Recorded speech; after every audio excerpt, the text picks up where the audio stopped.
Hello friends, तर स्वागत आहे तुमचं आपल्या या यूट्यूब चॅनलवरती. मित्रांनो, चॅनलवर नवीन असाल तर चॅनलला सबस्क्राईब नक्की करा. तिचं पूर्ण कपाळ घामाने ओलं झालं होतं आणि तिच्या कानातून जणू धूर निघत होता. आता ती यापेक्षा जास्त तिखट सहन करू शकत नव्हती. तिने लगेचच तिची प्लेट बाजूला फेकली आणि अखंडच्या समोर जाऊन उभी राहिली. अखंड गर्वाने काही बोलणार इतक्यात त्याच्या तोंडातून शब्द बाहेर पडण्याआधीच मूनने त्याचे ओठ आपल्या ओठांनी मिटवले आणि त्याला किस करू लागली. अखंड एकदम थबकून गेला. त्याने मूनला स्वतःपासून दूर करण्याचा प्रयत्न केला, पण ती इतक्या आवेगाने किस करत होती की त्याच्या हातांनी तिची पकड सुटतच नव्हती. ती इतक्या तीव्रतेने आणि गहिऱ्या भावनेने किस करत होती की आजूबाजूचे लोक पाहत असले तरीही तिला त्याचं काहीच भान नव्हतं. जणू ती सगळं विसरून फक्त त्या क्षणात जगत होती. ती किस करत असताना असं वाटत होतं की ती फक्त तिखट कमी करण्यासाठी असं करत नाहीये, तर ती खऱ्या अर्थाने प्रेमाने भरून गेली आहे आणि ते प्रेम अखंडला दाखवत आहे. अखंडने काही क्षण तिचा प्रतिकार करण्याचा प्रयत्न केला, पण पुढच्या क्षणी त्यानेच तिच्या कमरेवर हात ठेवला आणि तिला आपल्या जवळ खेचत प्रतिसाद द्यायला सुरुवात केली.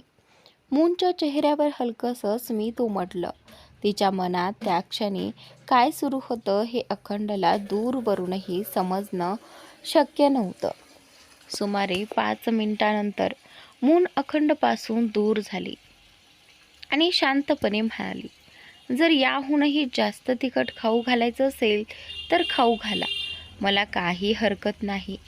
अखंडचा चेहरा एकदम रागाने भरून गेला. तो काहीही न बोलता गाडीच्या दिशेने निघाला. मूनने समोरच्या गोलगप्प्याच्या स्टॉलवाल्याकडे पाहत म्हटलं की त्यांच्यामुळे तुमच्या मुलाचा उपचार झाला, ती चांगली गोष्ट आहे, पण पैशासाठी विकले जाणं चांगलं नाही. असो, कदाचित तुम्हाला गरज असेल. त्यानंतर असं म्हणून ती गाडीत जाऊन बसली. तिच्या शब्दांनी स्टॉलवाल्याला आपली चूक जाणवली. पैशाच्या मोहात पडून त्याने मूनला अति तिखट गोलगप्पे खायला दिले होते आणि त्याच नंतर मून गाडीत बसली आणि गाडी थेट सिंघानिया मेन्शनकडे निघाली. थोड्याच वेळात गाडी हवेलीत थांबली. मून अखंडकडे पाहत म्हणाली, आपण ऑफिसला चाललात का? अखंड थंड स्वरात म्हणाला, का? तुला माझ्या ऑफिसला जाण्याचं काही प्रॉब्लेम आहे का? अखंडने मूनला विचारलं. मून हळूच मान हलवते, नाही, अजिबात नाही, फक्त एवढंच सांगायचं होतं, लवकर या. आणि त्यानंतर इथे अखंड तिला आणखी काही प्रश्न विचारू लागतो. त्यावेळी मून बोलते की तुमच्याशिवाय माझं मन लागत नाही. अखंड थोडा चकित झाला. Are you serious? कोणाला फसवायचा प्रयत्न करतेस? तुला वाटतं मला कळत नाही तुझ्या मनात काय चाललंय? फार चांगल्या प्रकारे ओळखतो मी तुला. नक्की काहीतरी डोक्यात शिजतंय तुझ्या. मून लगेच म्हणाली, आपल्याला का असं वाटतं की माझ्या डोक्यात काहीतरी योजना आहे? हेही तर होऊ शकतं की मी तुम्हाला आता द्वेष करत नाही. तुम्ही माझ्यावर रागवता, पण मी कधीच असं म्हटलं नाही की मला तुमच्याबद्दल द्वेष आहे.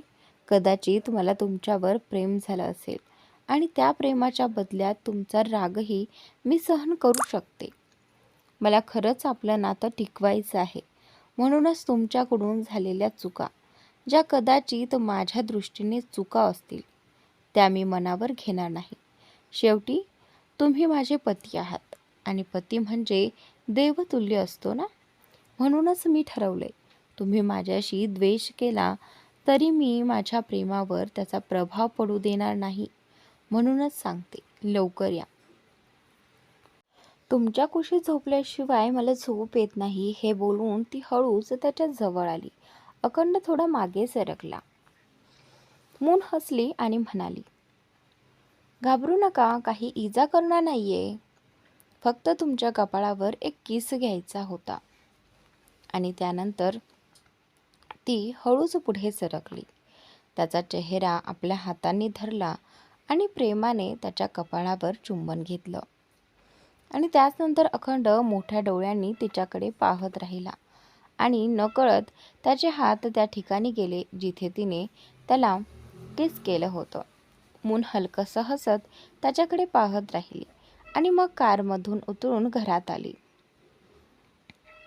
अखंड तिच्याकडे खोल नजरेने पाहत होता आणि म्हणाला, थोड्याच वेळापूर्वी तू मला चॅलेंज करत होतीस आणि आता माझ्यासमोर हार मानते आहेस. बघतो तुझं हे नाटक किती दिवस चालतं ते. हे बोलून तो काही क्षण तिच्याकडे पाहत राहिला आणि मग कार पुन्हा बाहेरच्या दिशेने वळवली आणि त्याचनंतर मून आत आली. तिच्या चेहऱ्यावर हलकं हसू होतं. घरात येताच तिची नजर कृतिकाजींकडे गेली. त्या हॉलमध्ये बसलेल्या होत्या. त्यांच्या चेहऱ्यावर स्पष्ट काळजी दिसत होती. त्यांना अजिबात समजत नव्हतं की त्यांच्या आजूबाजूला नेमकं काय चाललं आहे. अखंड मूनसोबत ज्या पद्धतीने वागत होता आणि तिने तिच्या आईवडिलांबाबत जे काही केलं होतं त्यानंतर त्यांना मूनची काळजी आणखीनच वाढली होती. पण जेव्हा त्यांनी मूनला हसत आत येताना पाहिलं तेव्हा त्या पूर्णपणे आश्चर्यचकित झाल्या. मून त्यांच्याजवळ जाऊन बसली आणि हसत म्हणाली, गुड मॉर्निंग मॉम. कृतिकाजी अचंबित होऊन विचारतात, तू ठीक आहेस ना मून? आणि त्यानंतर मून लगेचच म्हणाली, का? मला काय झाले? माझं म्हणणं म्हणजे माझी तब्येत पूर्णपणे ठीक आहे ना? उलट तुम्हीच थकल्या वाटताय. तुम्ही बऱ्या आहात ना? कृतिकाजींचं आश्चर्य आता अजूनच वाढलं. त्यांनी मूनच्या कपाळावर हात ठेवून तपासलं आणि म्हणाल्या, तब्येत तर ठीकच आहे तुझी, पण तू इतकी आनंदी कशी? तुझ्या मॉम डॅडसोबत जे झालं त्यानंतर? त्यांच्या बोलण्यातच मून मध्येच बोलत म्हणाली, त्यांच्यासोबत जे काही झालं होतं ते आता पूर्णपणे सॉल्व्ह झालं आहे मॉम. ते दोघंही आता ठीक आहेत आणि ते ठीक असतील तर मला अजिबात काही फरक पडत नाही. आता हे सगळं सोडा आणि मला सांगा, आज तुम्ही तुमच्या हाताने काही बनवून मला खाऊ घालणार का? म्हणजे मी ब्रेकफास्ट तर मिस्टर सिंघानियासोबत केला होता, पण नंतर मी गोलगप्पे खाल्ले आणि बहुतेक खूप दिवसांनी खाल्ले म्हणून थोडं विचित्र वाटते. आता काहीतरी गोड खायचं आहे, मूनने सांगितलं. कृतिकाजी हसत म्हणाल्या, का नाही, मी आत्ताच खीर करून ठेवली आहे, घेऊन येते. आणि त्याचनंतर त्या स्वयंपाकघरात गेल्या आणि काही क्षणांनी खीर घेऊन परत आल्या. मूनने खीरचं बाऊल पाहताच लगेच हातातून घेतलं आणि मोठ्या मजेत खायला सुरुवात केली. तिच्या चेहऱ्यावर अजूनही तेच हसू होतं. त्याचवेळी अखंड जो कॅमेऱ्यातून सगळं पाहत होता रागाने स्टेअरिंगवर हात आपटला. मूनच्या या विचित्र वागण्याने त्याचं डोकं फिरत होतं. त्याला काहीच कळत नव्हतं की तिच्या मनात नेमकं काय चाललं आहे. तो चिडून स्वतःशीच म्हणाला, ती मुलगी मला वेडं करेल असं दिसतंय. आणि मून मात्र हलकसं हसत मनात म्हणाली, मला चांगलंच माहीत आहे मिस्टर सिंघानिया, तुमची नजर माझ्यावर आहे. पण कितीही लक्ष ठेवा, होणार ते मी ठरवलेलंच होणार. जर तुम्ही हट्टी आहात आणि तुमच्या विजयासाठी काहीही करू शकता तर मून अग्रवालने जे म्हटलं होतं ते अगदी खरं आहे. ती चंद्रासारखी आहे, तुटलेली पण कठोर, आणि तिचे इरादे जगातला कुणीही मोडू शकत नाही. हे मनात म्हणताना तिच्या चेहऱ्यांवरचं हसू आणखीनच गहिरं झालं. संपूर्ण दिवस असाच गेला. अखंड ऑफिसमध्ये होता आणि मून घरी. पण ती घरी असूनही अखंडची नजर सतत तिच्यावर होती. तो क्षणभरही कॅमेऱ्याकडून नजर हटवत नव्हता. तो मीटिंगमध्ये असला तर फोनवरून पाहत होता आणि ऑफिसमध्ये असला तर लॅपटॉपवर. मून मात्र दिवस एखाद्या वेगळ्याच आनंदात होती. जणू तिला जगातली सगळ्यात मोठी खुशी मिळाली होती.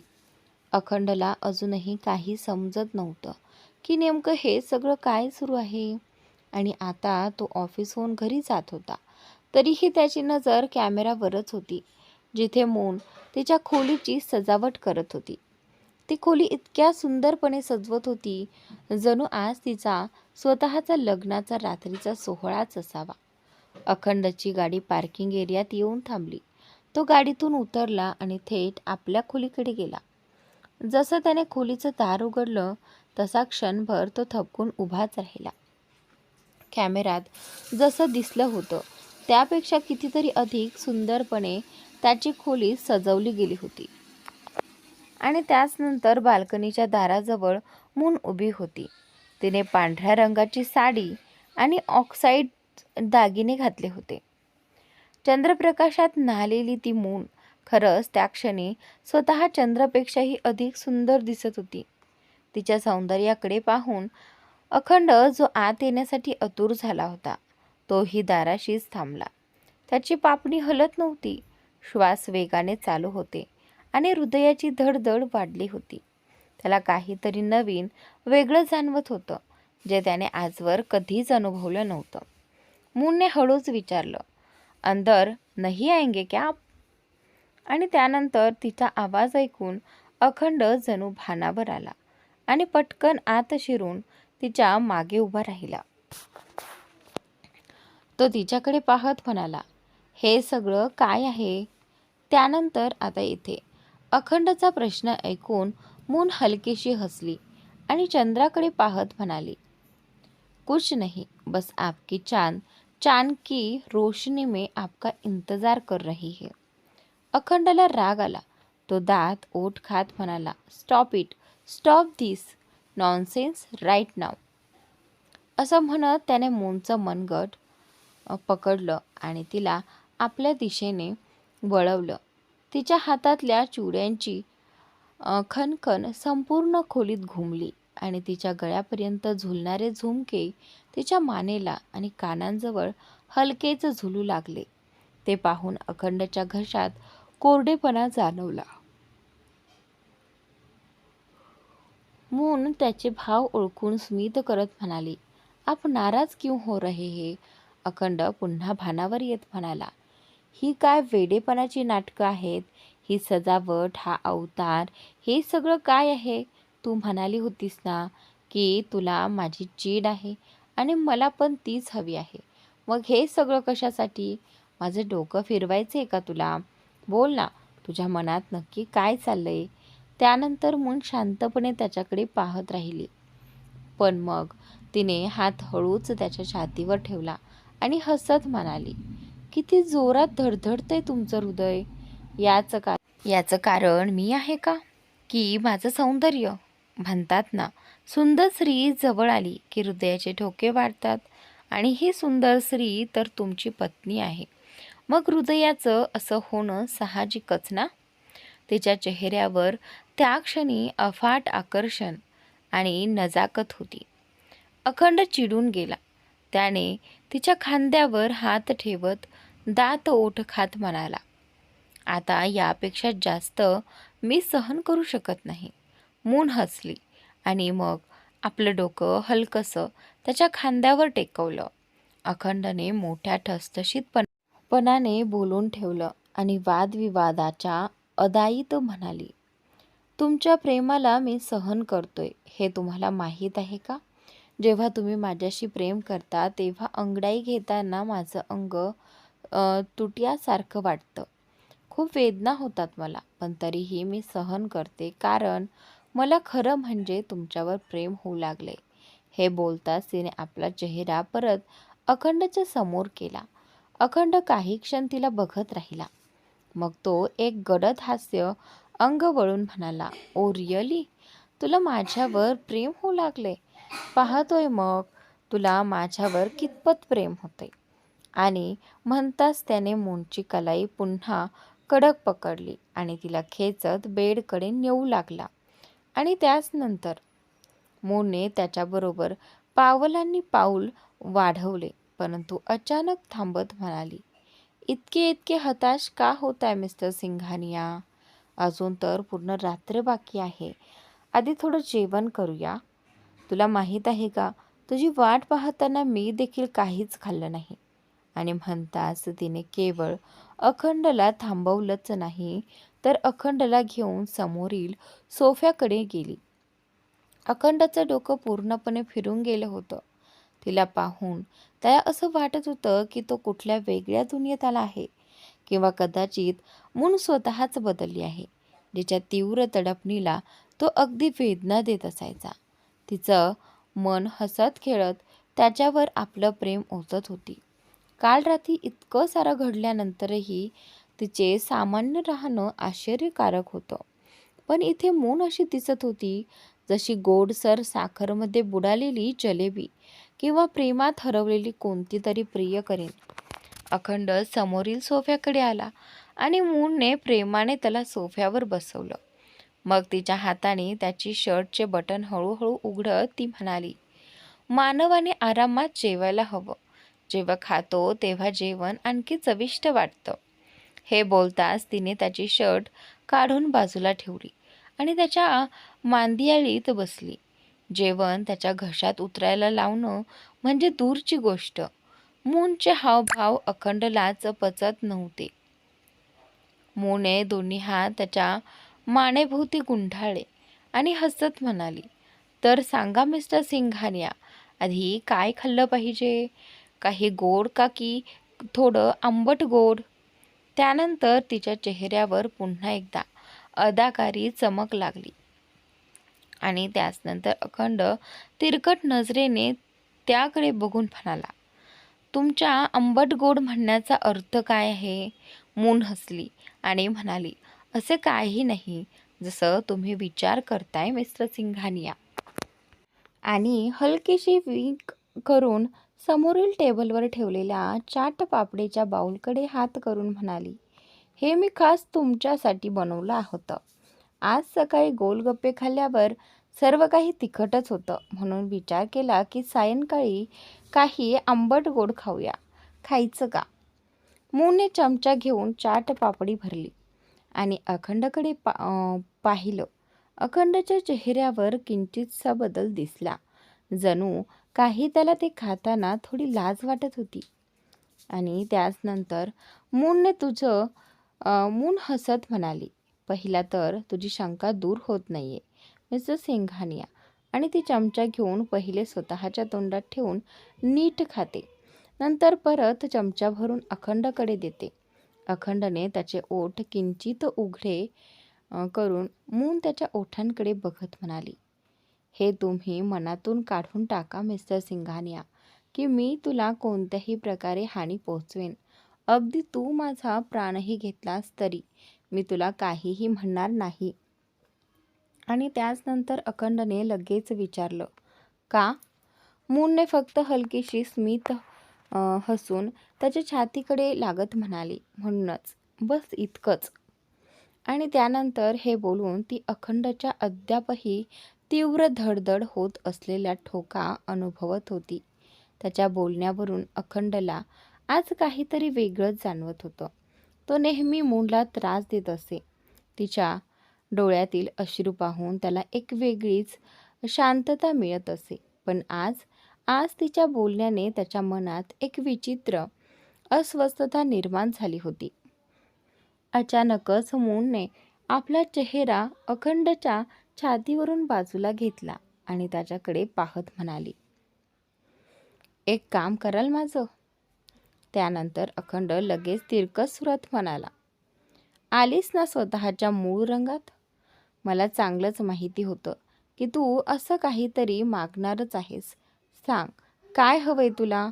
मूनने थोडं आश्चर्याने त्याच्याकडे पाहिलं आणि शांतपणे म्हणाली, जर मला तुमच्या हातचं जेवण खायचं असेल आणि त्यात तुला मी मतलबी वाटत असेल तर काही हरकत नाही. तुम्ही मला मतलबी समजू शकता मिस्टर सिंघानिया. तिचं उत्तर ऐकून अखंडच्या चेहऱ्यावरचे रंग फिके पडले.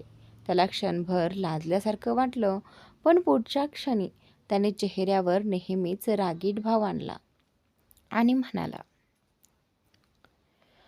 तू म्हणतेस काही आणि अर्थ काहीतरी दुसराच निघतो. मून हसत म्हणाली, मला खरंच एवढंच म्हणायचं होतं मिस्टर सिंघानिया. मला तुमच्या हातचं जेवण खायचं मन आहे. आणि जर तुम्हाला मला खाऊ घालायचं नसेल तर चालेल. मी तरी तुम्हाला स्वतःच्या हाताने खाऊ घालू शकते ना. तर त्यानंतर हे बोलताच ती अखंडच्या शेजारी येऊन बसली आणि त्याला स्वतःच्या हाताने खाऊ घालू लागली. अखंडने तिच्या हातातून घास घेण्याआधी स्वतः एक घास बनवला आणि तिच्याकडे पुढे करत म्हणाला.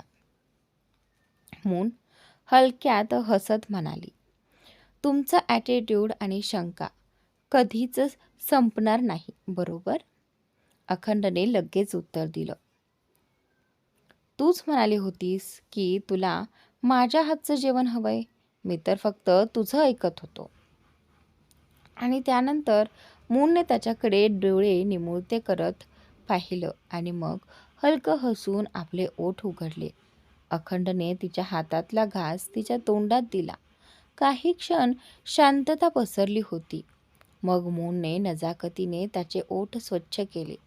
त्या क्षणी अखंडचं हृदय जोरात धडधडलं. मूनने फक्त त्याचे ओठच नाही तर त्याच्या चेहऱ्यावर आलेले घामाचे थेंबही आपल्या हाताने पुसले.